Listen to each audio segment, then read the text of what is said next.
新年をただのお祝いじゃなくて、自分自身を深く見つめ直すチャンスに変えてみませんか？毎年同じような議論が起きますよね。でももしそれがあんまり重要じゃなかったとしたら。まずはっきりさせたいのが、宗教的な祝日、ノエルと世俗的な新年の混同です。この議論ってまるで風車と戦うドン・キホーテみたいじゃないですか。本当の問題は見て見ぬふりです。だからもっと大事なことに目を向けましょう。イスラムの教えでいう自己との対話です。それがムハサベ、つまり自己会計、自分の内面をじっくり見つめるってことですね。結局、どんな言い訳をしたって、本当の自分を知ってるのは自分自身だけなんですよね。最後の審判の前に自分で自分を評価せよ。この言葉すごく響きます。まさに今やるべきことなんです。人生を一つのビジネスだと考えてみてください。そう、年次報告が必要なね。毎年与えられる365日。これって単なる時間じゃなくて、一番大事な魂の資本なんです。この資本をちゃんと管理しないとどうなるか。そう、精神的な破産が待っています。じゃあ、あなたの魂のバランスシートどうなってますか？資産と負債、それぞれ何でしょう？問われているのは、ただの行動じゃない、あなたの人間性そのものが成長したかどうかです。こういう内政って中身のない儀式から僕らを守ってくれるんです。時に傲慢さにもつながりますからね。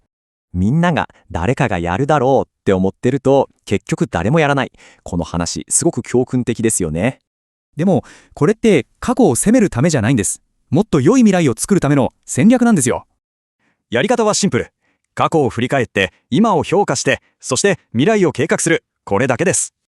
あなたの未来は過去よりきっと良くなる。この言葉、すごく希望が湧いてきませんか？こうして新年はただの繰り返しじゃなく、過去の学びを力に変える本当の前進のチャンスになるんです。さあ、新しい年が始まります。あなたの貸借対照表に最初に書き込むのはどんなことですか？皆さん、新年というと何を思い浮かべますか？まあ普通はお祝いとかパーティーとか楽しいことですよね。でももし新年が自分自身のビジネスの年度末監査だとしたらどうでしょう？今日はそんなちょっと変わってるけどめちゃくちゃパワフルな視点でこの一年を振り返る方法を一緒に探っていきましょう。さて、まずこの質問どうでしょう？もし新年がただのんびり過ごす休日じゃなくて何かの締め切り日だったら？ちょっとドキッとしませんか？しますよね。この発想の転換こそが今日お話ししていく個人監査の大事な出発点になるんです。その締め切りっていうのがズバリあなたの人生という会社が提出する年次報告書。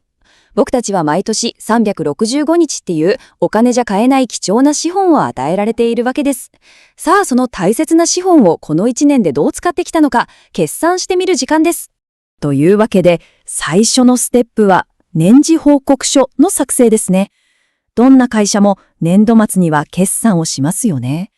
まさにそれと同じで僕たちの人生もこの1年で利益が出たのか、それともはたまた損失だったのか、ここでしっかりと見極める必要があるわけです。いやー、この365っていう数字、これただの日数じゃないんですよ。これはね、お金なんかよりもずっと価値のある、二度と手に入らない資本なんです。言うならば、未来の自分からのものすごく貴重な投資。そう考えると、一日一日の重みってなんだか変わってきませんか？じゃあ、この人生っていう会社の監査役、一体誰だと思います？そう、それはね、他の誰でもないあなた自身なんです。そして面白いことに、この自分自身っていう監査役からは決して逃げることができないんですよね。で、この自己監査の考え方、実はですね、ムハーサベっていうイスラムの伝統的な原則なベースになってるんです。これただの反省会とはレベルが違うんですよ。自分の行動、考え、時間の使い方まで一切ごまかしなしでもう徹底的に棚卸しする自己会計なんです。いやー、これはかなりパワフルな概念ですよね。うわー、この言葉ぐっさっときますよね。人間は自分自身に対する監視者である。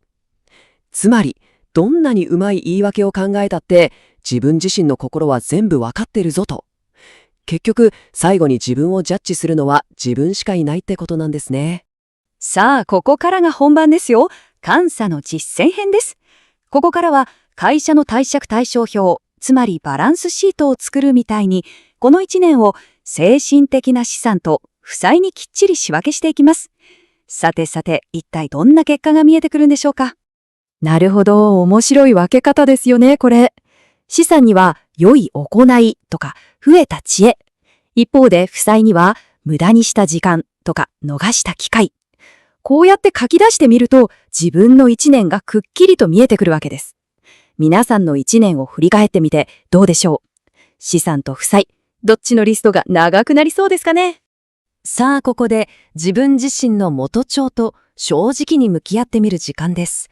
あなたのこの一年、トータルで見て精神的な黒字で終えられましたか？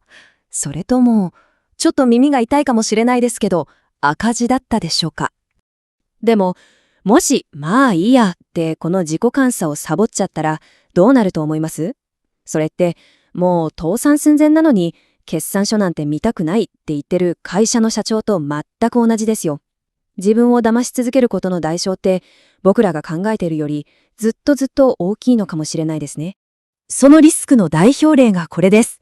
まるでドン・キホーテみたいに存在しない敵、つまり風車と戦っちゃうこと。例えば SNS での生産性のない言い争いとか、ぶっちゃけどうでもいいゴシップに夢中になったりとか、ああいうのって本来戦う必要なんて全くないのに、僕らの大事な時間とエネルギーをごっそり奪っていくんですよね。いやもう、この言葉本当にその通りだなと思います。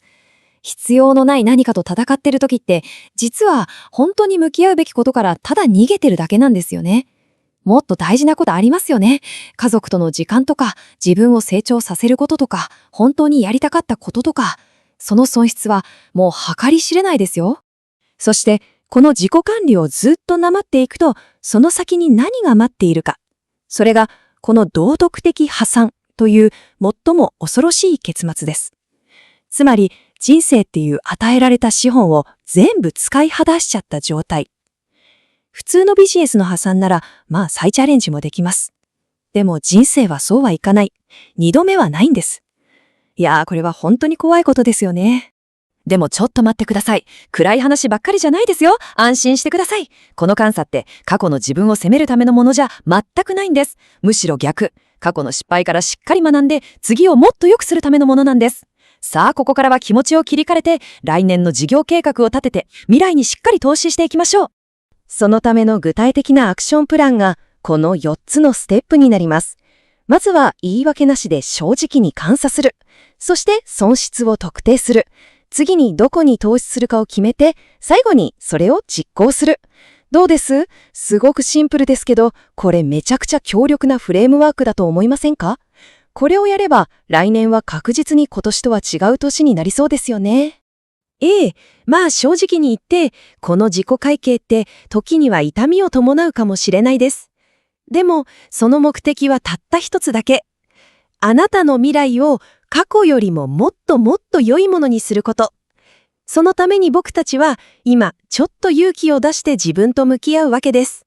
さて、今日の締めくくりに皆さんにこの質問を投げかけてみたいと思います。想像してみてください。1年後、来年の今頃、あなたが自分の人生の年次報告書を開いています。その資産のリストの中に、これだけは絶対に載せたいって心から思える項目、それは一体何ですかね？ぜひこの機会にじっくりと考えてみてほしいなと思います。ようこそ。今回はですね、トルコの思想家、ムスタファ・イスラモールが、新年が始まった直後に行った説教の記録。これをあなたと一緒に深掘りしていきましょう。はい。テーマは、ムハーサベです。これ、日本語だと、会計とか、自己反省なんて訳される言葉なんですけども、はい。この説教の中では、もっとスケールが大きくてですね、人生の決算報告といった、そういうニュアンスで使われてますね。人生の決算報告ですか。いやー、いきなり確信をついてきますね。新年ってどうしても目標を立てることに意識が向きがちですけど、そうですよね。その前に去年の決算をしなさいと。そうなんです。しかもその説明に出てくる比喩がまた面白いんですよね。会社の損益計算書だったりとか、ええ。ドン・キホーテだったり、しまいには蜂蜜の入った壺の物語まで出てくる。そうなんですよ。単なる精神論に終わってないんですよね。なんていうか、個人の内面的な評価と社会全体に向けたかなり鋭い批判が巧みに結びついている。それがこの情報源の醍醐味かなと。コーランの教えをベースにしながらも、現代の私たちが陥りがちな思考停止であるとか、エネルギーの無駄遣いに、警鐘を鳴らしているわけです。なるほど。新年というこの節目に、あなた自身の資産と負債、これを見つめ直すとはどういうことなのか、その本質に迫っていければと思います。では早速その核心からいきましょうか。はい。説教はコーランの一節から始まるんですよね。人間は言い訳をいくら並べ立てようとも自分自身の最も優れた監視者であると。はい。これ一見すると結構厳しい言葉にも聞こえますよね。単に自分に嘘はつけないぞってことなのか、それとももっと積極的な意味があるんでしょうか。良い問いかけですね。まさに後者なんです。あ、そうなんですか。だからこそ、ここで非常にわかりやすい比喩として、会社の会計っていうのが出てくるわけです。なるほど。あなたもお仕事で年間の収支報告とか、貸借対照表とか作ることがあるかもしれません。ありますね。それと全く同じことを自分の人生でやってみましょうと。神様から与えられた命という時間。これを元で、つまり資本金だと考えたときに、この365日という通貨を一体何に使ったのか。その決算書をまず作成すべきだと説くわけです。なるほど。会社の決算という比喩は非常にわかりやすいですね。ただ、ちょっと考えてしまうのが、会社なら利益とか損失って、数字で明確に出せるじゃないですか。そうですね。でも、良い行いとか良心みたいな項目って、どうやって客観的に評価すればいいのかなと。どうしても自分に甘い点数をつけちゃいそうです。そこが、すごく重要なポイントでして、情報源でもビジネスとの決定的な違いっていうのを強調してるんですよ。ほう。企業は倒産しても、再起できる可能性がある。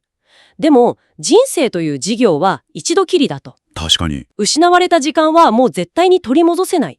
だからこそ、会社の決算なんかよりもずっとシビアで大事なんだ。ということなんですよね。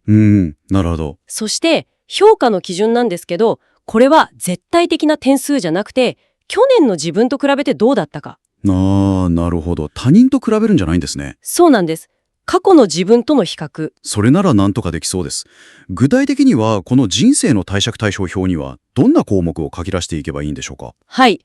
資産の部には、例えば、良い行い、サーリフ・アマルと呼ばれるものですね。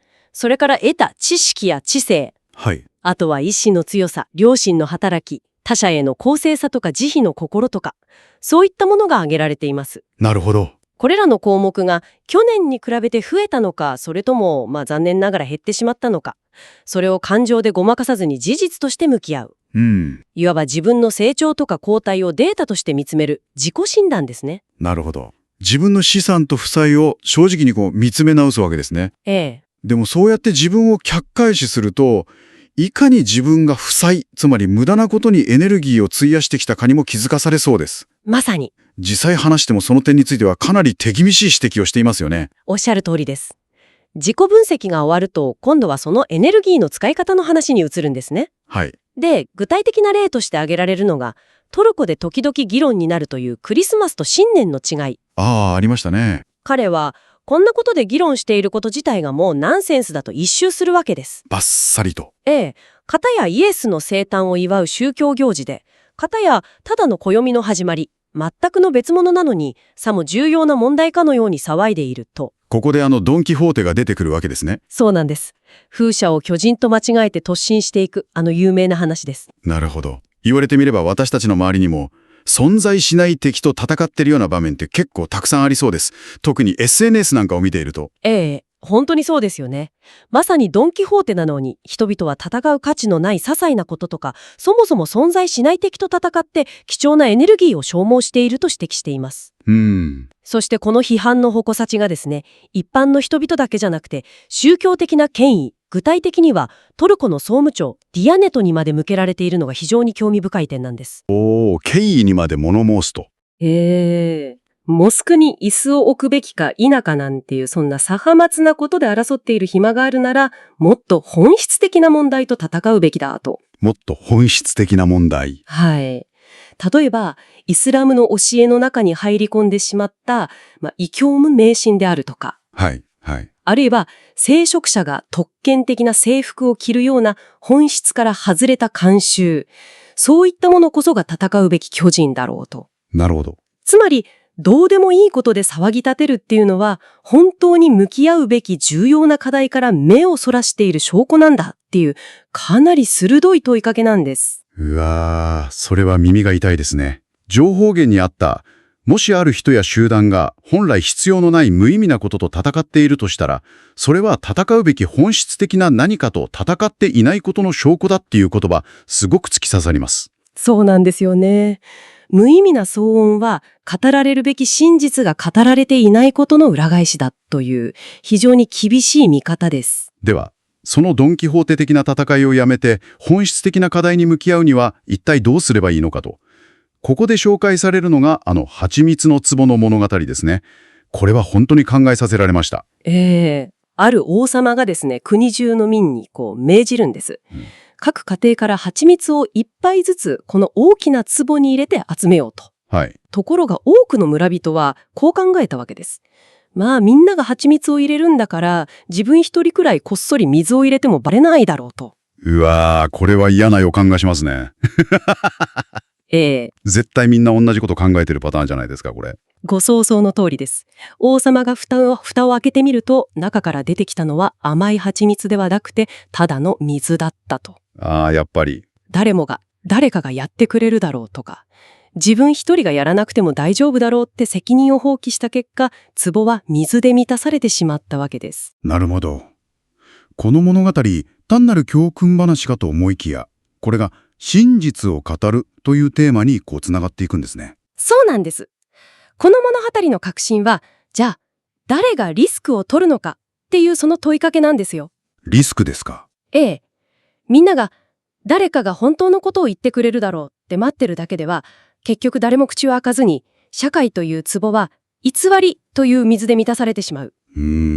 預言者たちもそうだったように、誰かがリスクを大カバーして、自分の肺にだけは正直に蜂蜜を入れなければ、社会は良くならないと彼は訴えるんです。ここで引用される、真実は人によって知られるのではなく、人は真実によって知られるという言葉もすごく印象的でした。はい。誰が言ったかっていう権威で判断するんじゃなくて、言われたこと自体が真実かどうかで判断しろと。その通りです。私たちってついついあの人が言うならって思考停止しがちですけど、それこそが本質を見余る原因だっていうわけですね。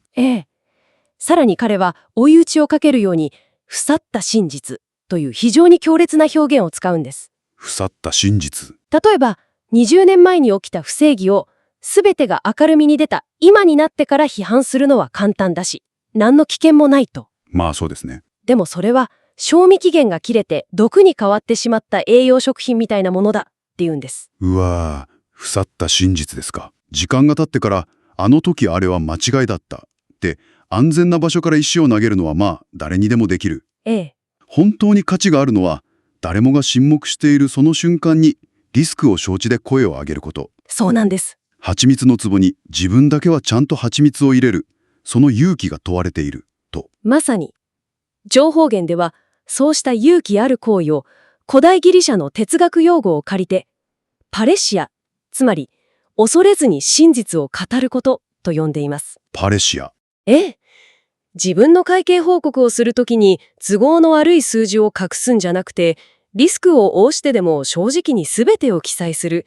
その姿勢が個人にも、そして社会にも求められているということなんですね。ここまで自己会計の重要性、それから無駄な争いの愚かさ、そして真実を語る勇気について見てきました。どれも身につまされる話ばかりですけども。では、これらの厳しい自己反省っていうのは一体何のためにするんでしょう。ただ過去を悔やんで終わるだけではちょっと辛いだけな気がします。もちろん目的は過去を責めることじゃありません。未来をよりよく計画するためです。未来のために。はい。ここでコーランに出てくるアーヒラという言葉の非常に興味深い解釈が紹介されるんです。アーヒラというと、一般的には来世とか死後の世界と訳されますよね。そうです。しかし彼は、この言葉には単に死後の世界っていう意味だけじゃなくて、この世における未来っていう意味も含まれていると説明するんです。へえ。つまり、コーランの一節にある、あなたの未来は過去よりも良いものになるだろうという言葉は、死後の話だけじゃなくてですね、今私たちが生きているこの世界での未来が過去よりも良くなると読み解けるわけです。その解釈はすごいですね。一気に希望が湧いてくるというか、すごく現実的な目標になります。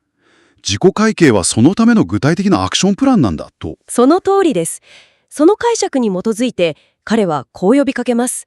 まず、過去1年間の会計をしようと。はい。犯した過ち、人を傷つけたことを正直に認めて、それを減らす努力をする。と同時に、感謝すべきこと、自分の資産が増えた部分もちゃんと見つけようと。うんうん。そして、その決算書に基づいて、次の1年の計画、つまり予算を立てる。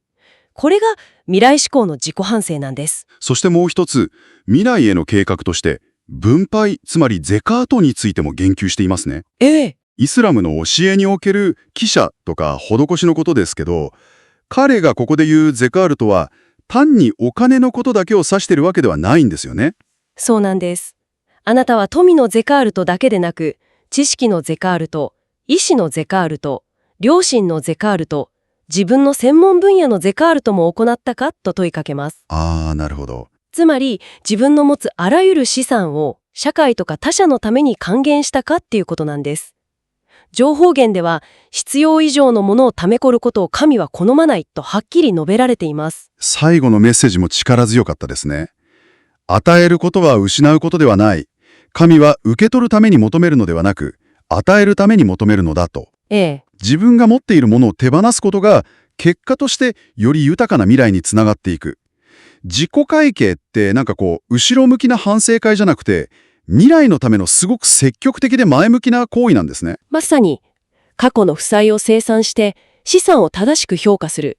そして、それを未来にために投資分配していく。人生という事業を成長させるための年次総会であり、経営戦略会議そのものだと言えるでしょうね。今回は、新年における自己会計というテーマを、ムスタファ・イスラモールに説教から深掘りしてきました。人生を一つの事業と捉えて、その貸借対照表を正直に見つめること。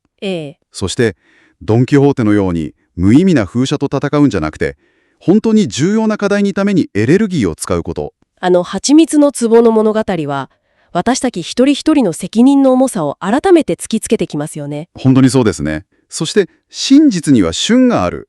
時間が経てば腐ってしまう。っていう視点。リスクのない正義っていうのは、もしかしたら本当の正義ではないのかもしれない。非常に考えさせられます。さて、最後にあなたに一つ考えてみてほしいことがあります。情報源にあったドン・キホーテの比喩を借りるなら、あなたが今、無意識に戦いを挑んでいる風車は何でしょうか？そして、その戦いが覆い隠している、あなたが本当に向き合うべき巨人とは、一体何だと思いますか？今回見ていくのは、信念を自己証察の機会と捉え、表面的な宗教実践を問い直す、非常に力強い説教です。早速、掘り下げていきましょう。はい、お願いします。いやー、まず感じたのは、とにかくアイデアの熱量がすごいということですよね。新年の過ごし方をめぐる、無益な論争への苛立ちから始まって、で、形骸化した宗教組織への批判、それから人生をビジネスに例えた決算報告、そして真実を語るリスクと、そうですね。いろんなテーマが凝縮されていて非常にパワフルです。ただ正直に言うと話があちこちに飛ぶようにも感じられて、なるほど。力強いパンチを何度も繰り出されているうちに、あれ？一番の確信ってどこだったかなと少し身内内そうになりました。この構成についてはどう思われますか？全く同感ですね。一つ一つのパーツは本当に切れ味が鋭い。ただ、全体としての流れが少し連想的なんですよね。意識の流れと言ってもいいかもしれない。連想的、確かに。信念の話からディアナート批判に移って、そこから今度はメブリトの歴史に飛んで、で、個人の自己評価に着地する。はいはいはい。このつながりが聞き手によっては少し突然に感じられてしまう可能性があるかなと。そうなると、せっかくの核心である個人の自己評価というテーマが数ある批判の一つとして埋もれてしまいかねない。なるほどな。これが一つ目のポイントになるかと思うんですが、つまり説教の核心である個人の自己評価を再打破するために、より意図的な物語構造を構築することでメッセージの影響力を増幅できる可能性があるということです。より意図的な構造ですか。確かに言われてみればそうですね。では、具体的にどういうアプローチが考えられますかね。はい。いくつか方法がありますが、例えば一つは、テーマで全体を再構成する方法。テーマで。まず、説教の冒頭で、人間は自分自身の監視者であるというクルアンの革新的な一節を提示するんです。ほう。これを北極星のように設定するわけですね。その上で、では、私たちの周りでは、この自己評価がどれほど機能していないか見てみましょう、と展開していく。なるほど。面白いですね。最初に基準というか物差しを示すわけだ。その通りです。そして、信念の無益な議論とか、些細なことにこだわるディアナート、外から持ち込まれた伝統といった外部世界における失敗した自己評価の例をですね、一つの大きなブロックとしてまとめてみせるんです。ふむふむ。社会的なスケールでの失敗例を畳みかけるように提示した後で、鋭く焦点を個人に戻す。これらの組織や社会がこれほど自己評価に失敗している。本もって私たち自身はどうだろうか。それは聞きますね。外側の世界の混乱を見せられた後で、急に鏡を突きつけられるような感覚だ。その流れなら、最後のビジネスの破産という比喩も、個人の決算としてすごく強く響きそうです。そう思います。で、もう一つのアプローチとしては、もっとシンプルに、問題提起、解決策という構成にする手もありますね。問題提起と解決策。この説教全体を、私たちは真の自己評価から注意をそらされているという一つの大きな問題提起として組み立てるんです。注意散漫がテーマと。そうです。説教の前三では、その注意散漫の具体例、つまり、信念の議論、後から作られた儀式、賞味期限切れの真実といったものをもう徹底的に消失する。はい。これらはすべて本質から目をそらすためのノイズなのだと位置づけるわけです。なるほど。そして後半は完全にその解決策に特化する。つまり、本物の自己評価とは何か、その具体的な方法論を提示するんです。方法論というと？例えば、本文でも使われている貸借対照表の比喩をもっと実践的なツールとして提供します。あなたの人生の貸借対照表を作りましょう。資産は全項、負債は不正です。さらに踏み込んで、過去1年について自分に問いかけるべき10の質問リストみたいなものを提示するのもいいかもしれません。それは具体的ですね。そうすれば、聞き手はただ問題意識を持つだけじゃなく、その場で具体的な行動計画を立て始めることができるわけです。なるほどな。どちらの構造も今の連想的な流れより、聞き手を一直線に革新へと導く力が格段に強そうですね。いや、構造を整えるだけでメッセージの届き方がこれほど変わる可能性があるとは。ただ、そのメッセージの届け方という点でもう一つ気になったことがあるんです。はい。たとえ構造を整えて聞き手を確信に導けたとしても、その語り口がかなり挑戦的じゃないですか。トーンの部分ですね。ユダヤ的思考という強い言葉を使ったり、愛の妖精さんと揶揄したり、この鋭いすぎる歯は、ある種の聞き手を遠ざけてしまう危険はないでしょうか。非常に重要なご指摘です。それが2つ目のポイントになりますね。つまり、情熱的な語り口は魅力的ですが、非難ではなく問いかけの形で批判を構成することで、まだ同意していない聴衆にも説教の影響を広げられるかもしれないということです。なるほど。おっしゃる通り、この説教の語り口は非常に力強く、熱意に満ちてます。すでに同じ考えを持つ聞き手にとっては、これ以上なく心に響くでしょう。そうだと思います。しかし、例えば、目振りとの採点に意味を見出している人が、それを十分な文脈なしにキリスト教からのコピーだと断じられた瞬間、多分シャッターを下ろしてしまう。ああ、そこで対話が完全に終わってしまうと。そうなんです。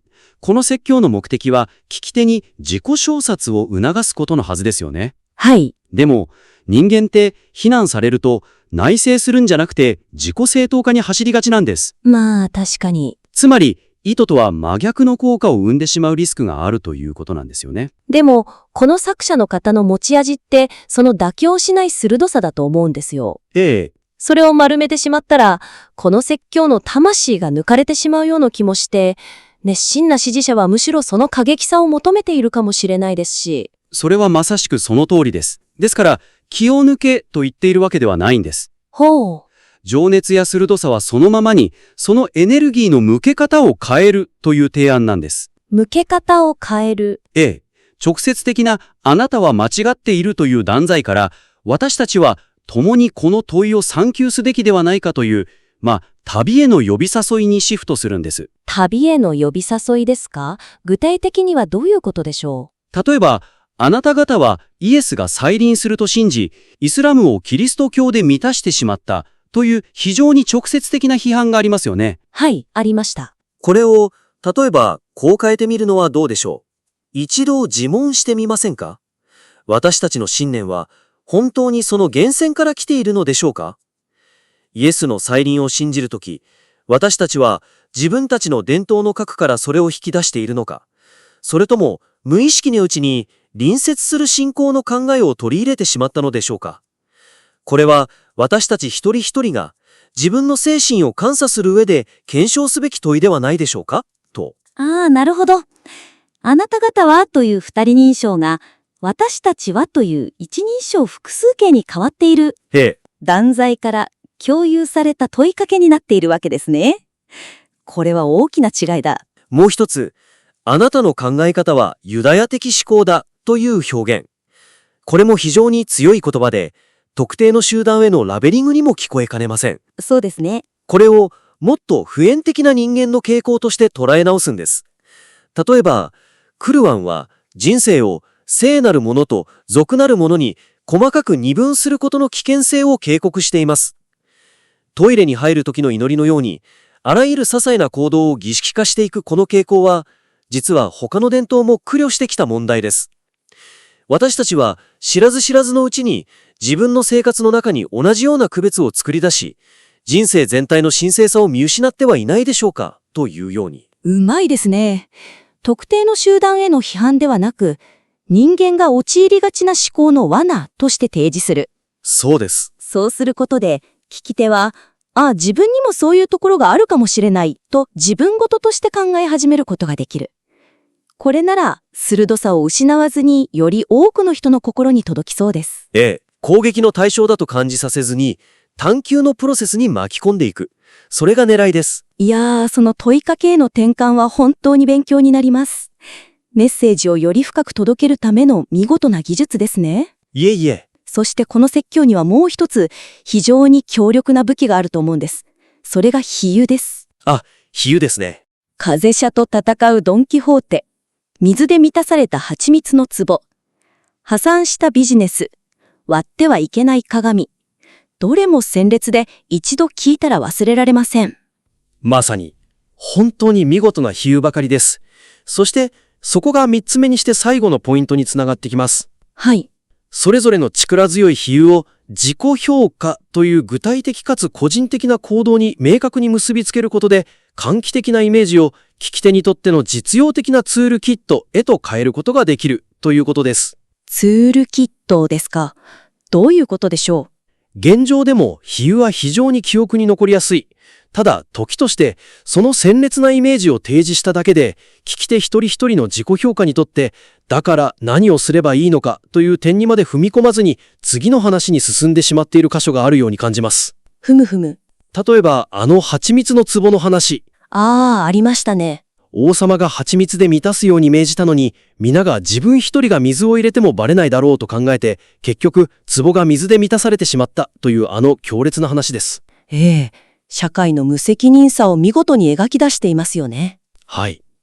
ただ、その話の後の教訓が、誰かがリスクを取らなければならないという少し一般的な声明にとどまっているんです。もちろん正しいのですが、聞き手は、なるほど良い話だで終わってしまって、直達に自分の人生と結びつけるのが難しいかもしれない。確かに。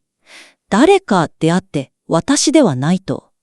ではどうすれば私の行動に結びつけられるんでしょう？それぞれの比喩の締めくくりにですね、聞き手がそのアナロジーを自分の人生に適用せざるを得なくなるような直接的で探求的な質問を投げかけるんです。ほう。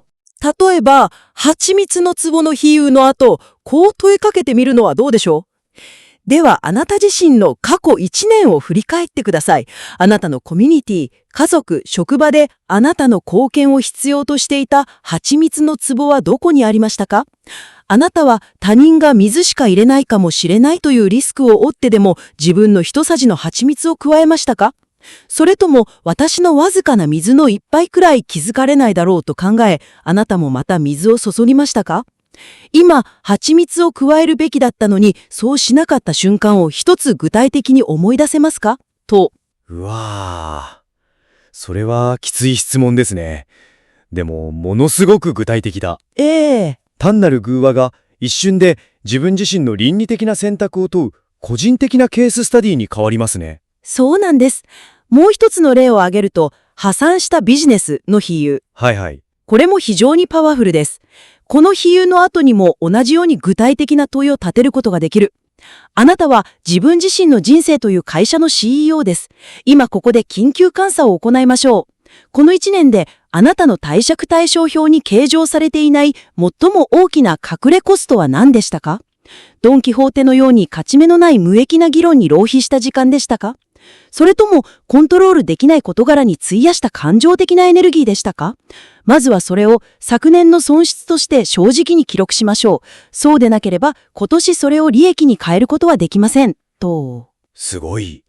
比喩を単なる飾りやさえじゃなくて、自己分析のための診断ツールとして機能させるわけですね。まさに。これなら聞き手は話をただ聞き流すんじゃなくて、その場で自分の人生の監査を始めざるを得ない。これは説教の効果を何倍にも高めそうです。鮮やかなイメージ喚起と具体的な自己証察のアクションを結びつける。この連携が聞き手の変化を促す上で非常に重要だと考えています。なるほど。今日の話をまとめると、この非常に力強い説教をさらに進化させるための要点は3つですね。はい。まず、連想に任せるのではなく、聞き手を確信まで導くための、より意図的な物語構造を構築すること。次に、一方的な非難のトーンを、聞き手を内省へと誘う共有された問いかけの形に調整すること。そうですね。そして最後に、鮮やかな比喩を、聞き手がすぐに行動に移せる具体的な自己評価のツールとして機能させること。この3点ですね。はい、その通りです。繰り返しになりますが、この説教の核にあるメッセージは本当に力強く重要です。だからこそ、今回提案したような構造的、そして表現上の調整を加えることで、この言葉は単なる鋭い社会批評にとどまらず、聞き手一人一人にとって人生を変えるほどの個人的な手引き書へと昇華するポテンシャルを秘めていると思います。いや、本当にそう思います。この素晴らしい作品がさらに磨かれ、再び拝見できることを心から楽しみにしています。では、ディベートへようこそ。さて、新しい年が始まりまして、多くの人が、過去の1年を振り返る、そういう時期ですよね。今日の議論のテーマは、イスラムの伝統におけるムハサベ、すなわち自己会計という概念です。これは単なる反省会というだけではなくて、もっと深い意味を持つ実践なんですね。そうですね。そこで今日の中心的な問いは、こう設定できるかと思うんです。この自己会計、ムハサベの真の目的とは一体何なのか。それはやがて来る神の裁きに備えて来世での仲裁を得るためのいわば魂の決算報告なのでしょうか。それとも、むしろ今この世界でよりよく生きるための自己改善であり、社会にはびこる不正に対して困難な真実を語る勇気を奮い立たせるための実践的なツールなのか。はい。私はムハサベの本質はやはり来世での救済を目指すための極めて重要な精神的会計作業であると考えています。私は少し違う角度から見ていまして、ムハサベは現在の社会における具体的な行動と真実の追求を促すための非常に実践的なツールであると、今日はその視点からお話ししたいと思います。ではまず、私の考えの、根幹を説明させてください。資料は私たちの人生を非常に巧みな比喩で表現しています。神から与えられた365リラの信用出し付けという資本金。1年という時間はまさにこの資本なわけです。そしてムハサベとは、この貴重な資本を1年間どのように投資し運用したかを評価する精神的な決算方向に他なりません。なぜこれが必要か。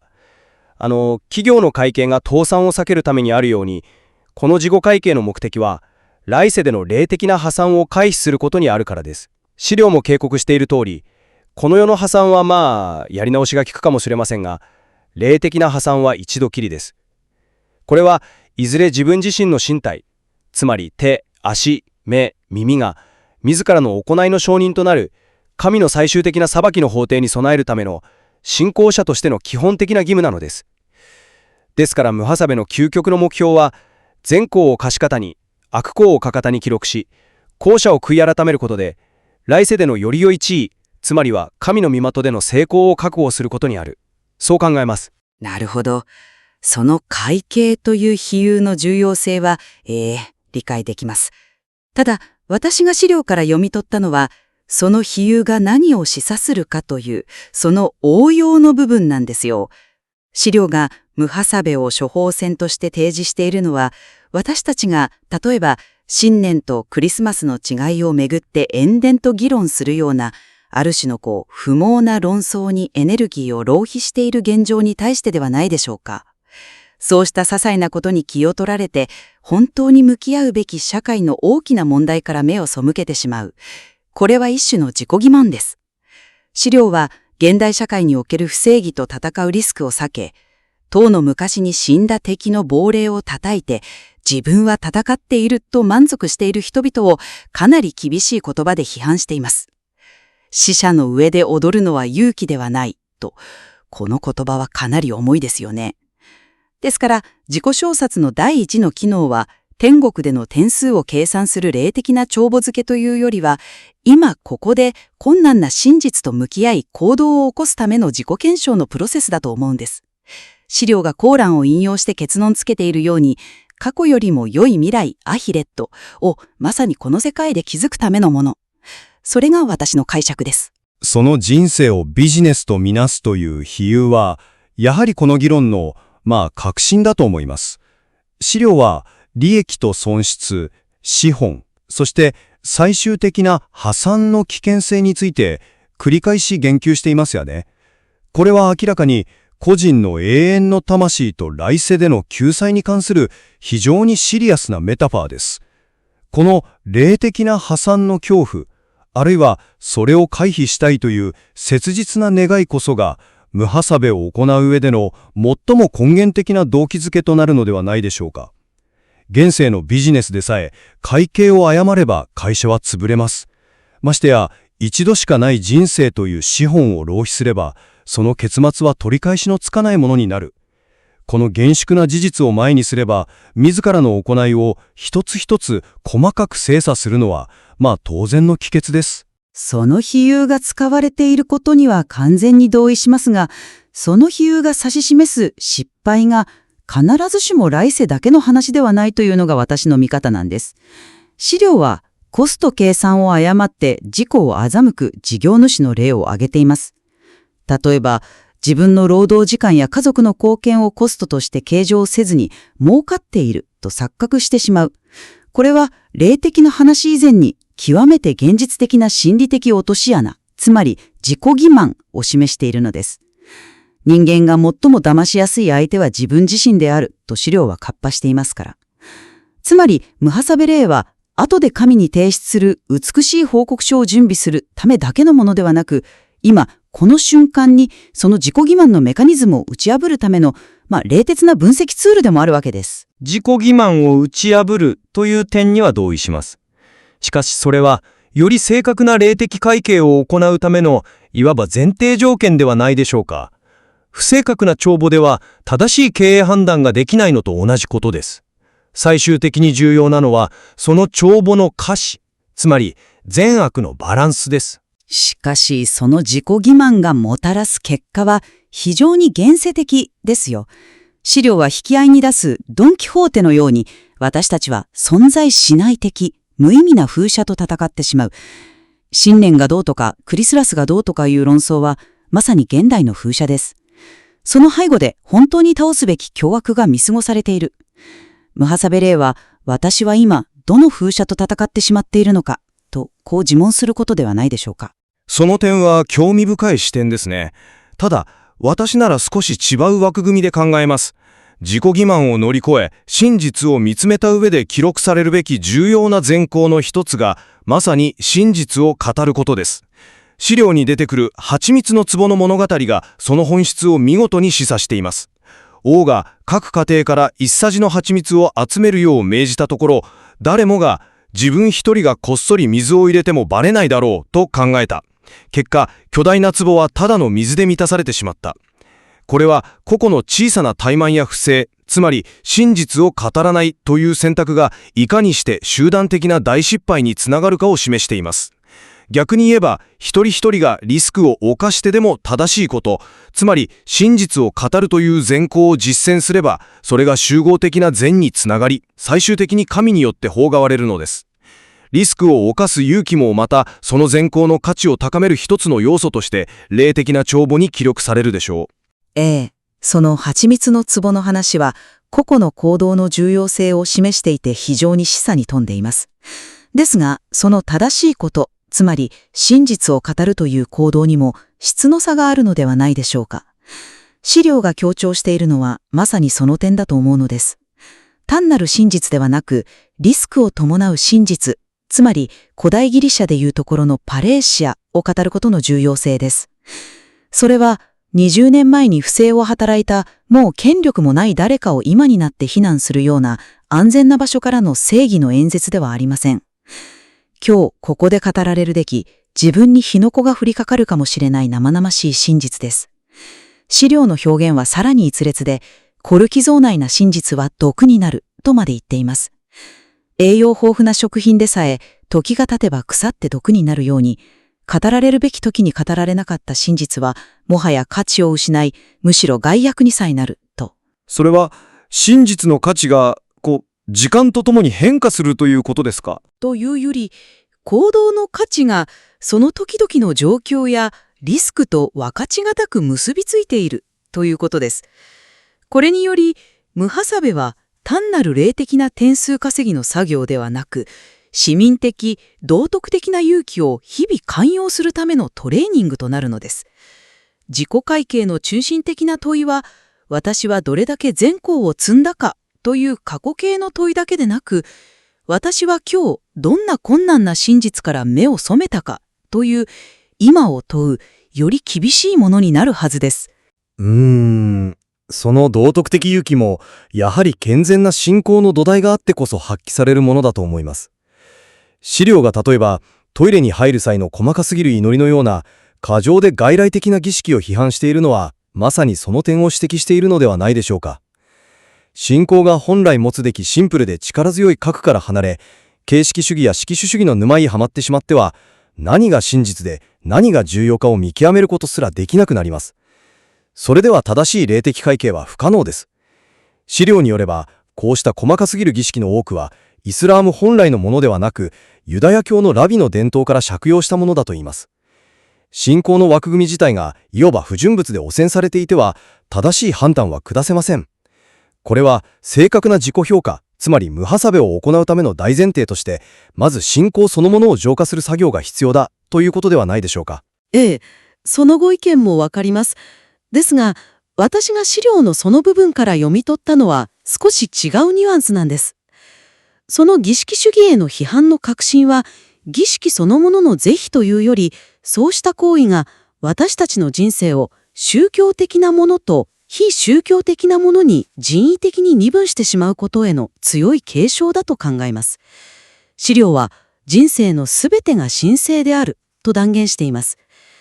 食事をすることも、働くことも、家族と過ごすことも、トイレに行くことさえも、すべては聖なる神から与えられた生命活動の一部です。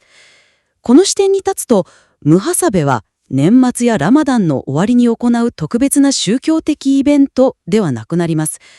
それは仕事における誠実さ、人間関係における優しさ、社会への貢献といった人生のあらゆる側面を日々評価する継続的なプロセスになるはずです。しかし、それらを評価する基準というのはどこにあるのでしょうか？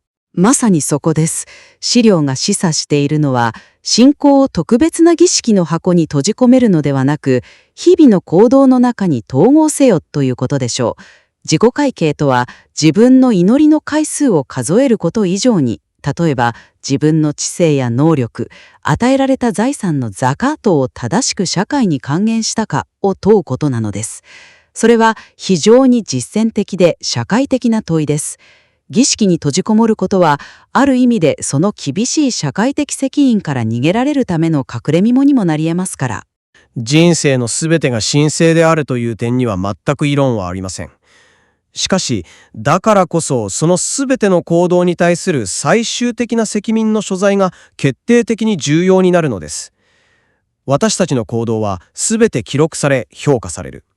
その評価者が人間社会ではなく絶対者である神であるという厳然たる事実を抜きにして、ムハサベを単なる現世的な自己改善ツールとみなすのは、その本質から最も重要な部分を削ぎ落とす危険があります。私たちはあくまでも神から与えられた資本を運用する受託者に過ぎず、その運用報告書がムハサベなのです。その究極の目的は、この世で成功者になることではなく、神の身元でよくやったと認められること、すなわち救済にあるはずです。ですが、その神の身元での成功が、この世界での行動と完全に切り離されているとは、私にはどうしても思えません。資料は、コーランのナレの未来は過去よりも良いものになるだろうという一節を引用しています。そして、これは来世だけでなく、現世の未来にも適用できると示唆している。つまり、私たちの自己会計は、より良い来世を約束するだけでなく、この地上におけるより公正で真実に満ちた未来を築くための原動力でもあるのです。自己欺瞞を乗り越え、リスクを恐れずに行動する勇気を持つこと。それこそが神が望む資本の最も良い運用方法ではないでしょうか。ムハサベとはそのための羅針盤であり、エンジンなのだと私は思います。私の立場を要約すると、ムハサベとは私たちの有限な命とそれに対する最終的な神の裁きという二つの絶対的な事実にを超えるための極めて重要な精神的実践です。資料が人生を神から与えられたビジネスに例えるように、これは私たちの永遠の魂の貸借対照表を日々誠実に準備するプロセスです。その最終的な成否はこの世の基準ではなく来世において決定される。現世での行動はそのための重要な手段ですが、目的そのものではない。それが私の結論です。その精神的な枠組みの重要性は認めつつも、私の見解はやはり資料がムハサベを現代を生きる私たちにとっての強力な心理的そして倫理的なツールとして提示しているという点に変わりありません。その目的は私たちを内なる自己欺瞞から目覚めさせ、些細な対立に終始してしまう共同体の悪癖を克服し、社会の中で意味のある、時には痛みを伴う行動を起こさせることにあります。それによって初めて私たちはこの世界におけるより良い未来を自分の手で築くことができるのです。本日の議論を通してこの自己会計という概念が単なる過去の受動的な想起や感傷的な反省ではないことがより鮮明になったように思います。そうですね。来世への究極の準備と見るか、現世での行動を促す起爆剤と見るか、いずれの視点に立つにしても、それは自己との厳しく、そして誠実な対峙を私たちに要求します。そしておそらく、この二つの視点がどのように結びつけるのか、あるいは結びつかなければならないのか。その点について、資料にはまだ探求すべき深みが残されているように感じますね。